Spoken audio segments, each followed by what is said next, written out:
Well, hello and welcome to my blog. I'm going to tell you or talk to you about what it's like to be a psychic or a clairvoyant, and to better understand what it is to be in a day or the life of me, literally. I don't feel that special or important. However, there are a lot of people that are often quite curious, so I thought I would share my day. My day usually starts anywhere from 5 o'clock in the morning, and sometimes I do not finish until around, it could be anywhere at 10 or 11 o'clock at night. I tend to find myself really wanting to follow my path with spirit, but at the same token, sometimes it's very hard not to be able to disconnect. Now today, of course, my morning has started around about the 5:30 mark, and I'm going to be heading off to in and around Yass, in and around the ACT or New South Wales. It's around that area anyway. I know it's one place. I've actually been on the road for approximately 1 month. I haven't seen my family in that period of time, and I'm really looking forward to getting home. That is part of the sacrifice. Because I've chosen this path, but it still is really great. I get to meet some amazing people, but you'll get to meet my family as well. So talking about today is being prepared. That means that I have work to do before I even leave. I've spent the last 3 hours between Fiverr, which is a website I utilize to promote my work and deal with clients, and then I go through my Facebook, updating anything to do with my website, looking at situations around me in which I can better promote my business and obviously follow my path. It's not all work. There is some very happy and pleasurable times. I do get to visit different locations and spend time with nature or visiting friends and having a good laugh and an unwind. So there are some really good benefits here. However, what we're talking about is my day today. So I'm going to be leaving here now. I've just spent the night in Canberra. I'm heading off to Yass. My first appointment starts at 10 o'clock. I have a group of 15 to do today. I guess I'm not nervous about doing the work. I just hope that Spirit connects and brings through some beautiful messages and helps to bring in the reading or bring through information for each person. It always feels good when you're doing something that is so, I guess, uplifting. It makes it such a beautiful experience, not just for myself, but for those that, whether they've had 1,001 readings or never had a reading before, just to see that aha moment, that time in which they've connected or understood or go, oh my goodness, are you reading my mind? It is a great sensation to Yass at the moment, and we're on the road, of course. Going to be about another 30 or 40 minutes before we get there. I've met some people previously. I have read for them before. However, I've got some newcomers this time. I'm really excited to catch up with them. And this is going to be an exciting time. Of course, everybody will be having an individual reading. This is not a group booking where I actually read for everybody in the same room. These are private readings, and you will find everybody has a different reason or a purpose for having that reading. Some of them are just to validate what's going on in their life.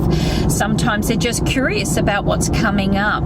Maybe they have a specific issue or area that they want to have a little bit more confirmation on. So this is something that is part of my day, just preparing and getting ready. While I'm driving along, quite often my main thought is just getting to the destination on time. However, sometimes I do have some fleeting moments where Spirit will just pop in and give me a few ideas of what is happening and how maybe my day or these readings may be unfolding.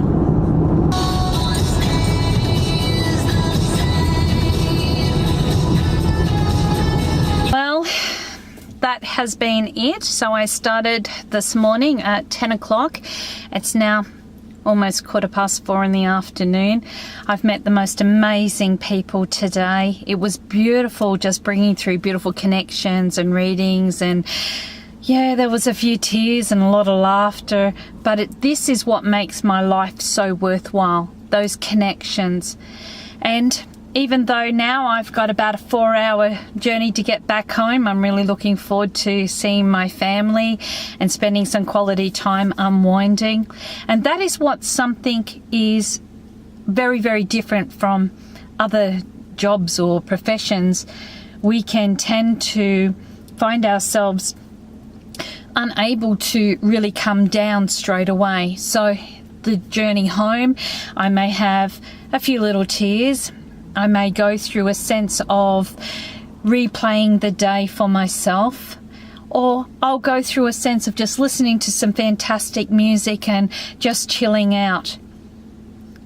That's what happens, because you just dealt with a myriad of emotions and people and what they're going through in their life. And when you are a psychic or a clairvoyant, or like myself, empathetic as well, you tend to find you take on a little bit of that energy as you go along, and you do as much as what you can to release that energy. But sometimes it's not just as easy as working a 9-to-5 job and put the last piece of paper in the desk and closing the door behind you and going home. Sometimes you're left with a little bit of the remnants of the day, and this is where coming down and going through the cleanse is going to be very significantly important to myself. Well, it's time to get on the road again and get this journey happening. A lot of people who do spiritual or a lot of healing all come down in a different way. So for me, coming down or regrounding myself really works off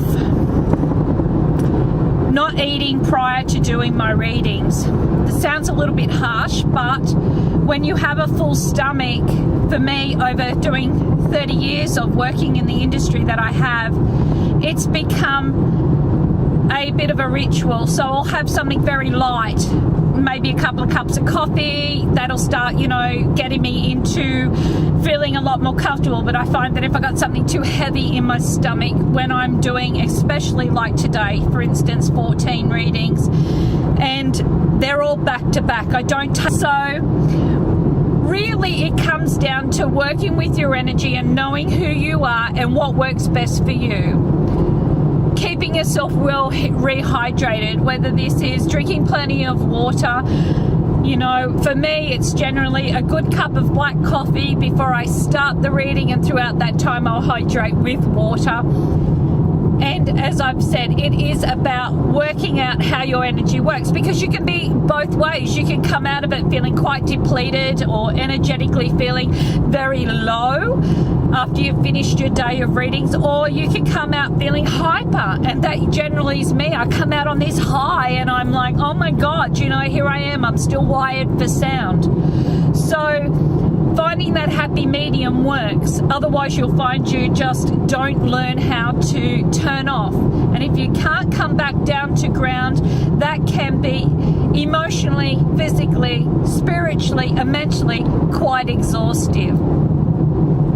However, for some, it works. You just work out what works for you and you go for it. For me, obviously, it's about me being able to go through a system that's been quite familiar and has worked well over the years that I've done countless amounts of readings. When I'm actually in the zone, I've got to tell you that I really don't remember a lot about the reading at all. This is why I record my readings. I tend to connect straight away to the person, the energy. I'm not too sure how to explain it, only to say that the information that comes through, it's instantaneous.